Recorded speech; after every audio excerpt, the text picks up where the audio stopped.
जी करदा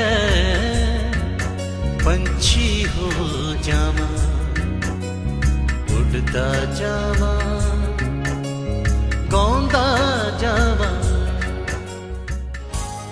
बचपन में जब इमैनुअल सिद्धू की नजर एक पंजाबी पैम्फलेट पर पड़ी जिस पर लिखा था क्या तुसी जानदे हो, तो उन्होंने उन अल्फाजों को सुरों का लिबास पहना दिया और अनजाने में वह मासूम जिज्ञासा उनके संगीत के सफर की पहली दस्तक बन गई।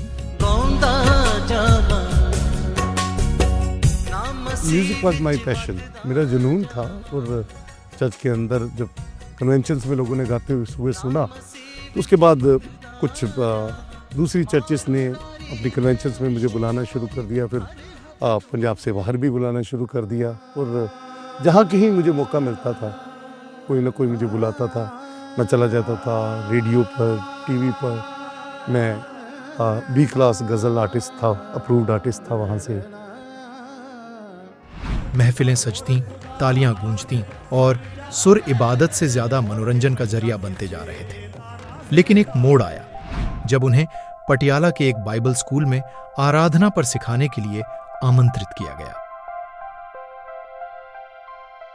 3 दिन रहकर वहाँ स्टूडेंट्स को सिखाया। और जब हम पटियाला से वापस आ रहे थे तो रास्ते में ये एक मुझे सेल्फ रियलाइजेशन हुई। मैंने अपने आप को प्रभु के लिए अलग नहीं किया था, तो फिर भी मुझे ऐसे लोगों को सिखाने का एक अवसर प्रभु की ओर से प्रदान किया गया जो कि आगे चलकर दूसरों को सिखाने वाले थे। एक राजा बाइबल में लिखा गया, शायद बेलशेज़र नाम है उसका, तो उसने जितने भी उसके प्रांत थे, शायद 120 प्रांत करके बाइबल में लिखा हो, तो उन सारे प्रांतों के गवर्नर्स को उसने बुलाया, अधिकारियों को बुलाया, एक बड़ा भोज रखा, बड़ी पार्टी रखी और वहाँ उन्होंने नाच रंग किया, अपने देवताओं को उन्होंने उपासना की और मंदिर के बर्तन मंगवाए गए। और मंदिर के बर्तनों में उन्होंने बाइबल में लिखा है, उन्होंने परमेश्वर के जो पवित्र किए हुए बर्तन थे उसके अंदर दाख मधु डालकर उन अधिकारियों ने पिया और वो मतवाले हुए।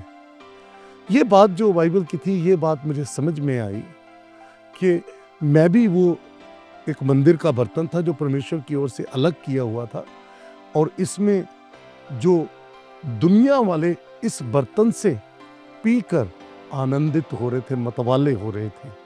और इस बात ने मुझे कायल किया कि मैं क्योंकि मैं परमेश्वर का चुना हुआ बर्तन हूँ, उसका बनाया हूँ, उसकी महिमा के लिए रचा गया हूँ, इसलिए मैंने ये डिसाइड किया कि मैं अपने आप को केवल परमेश्वर के लिए समर्पित करूं।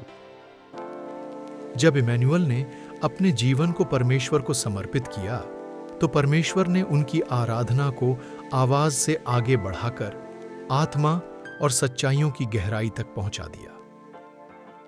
तो पहली बात जो यही थी वो ये कि मैंने नहीं बल्कि उसने मुझे चुन लिया। दूसरी बात जो मैंने देखा कि जो मुझे इस काम को करने के लिए लगातार मुझे प्रोत्साहित करती रही, वो बात है लगातार प्रभु की संगति में बने रहना, लगातार प्रभु के लोगों की संगति में बने रहना, लगातार प्रभु के वचन में बने रहना, लगातार प्रभु के आराधना में बने रहना।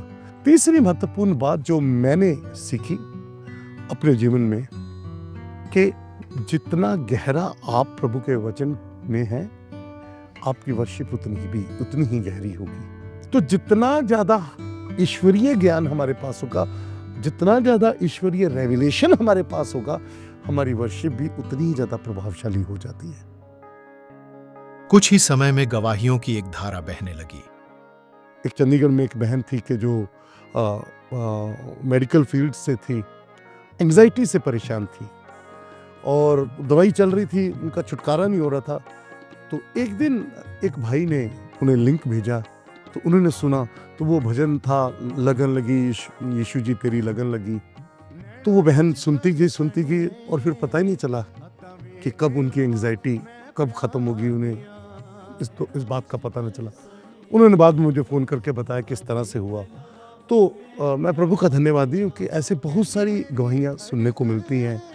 आज एक पास्टर के रूप में इमैनुअल सिद्धू दुनिया भर में यात्रा करते हैं और साथ ही जम्मू में स्थित शालोम फेलोशिप कलीसिया की पास्टरी भी करते हैं। तू आवे हुण घड़िया खत्म इंतजार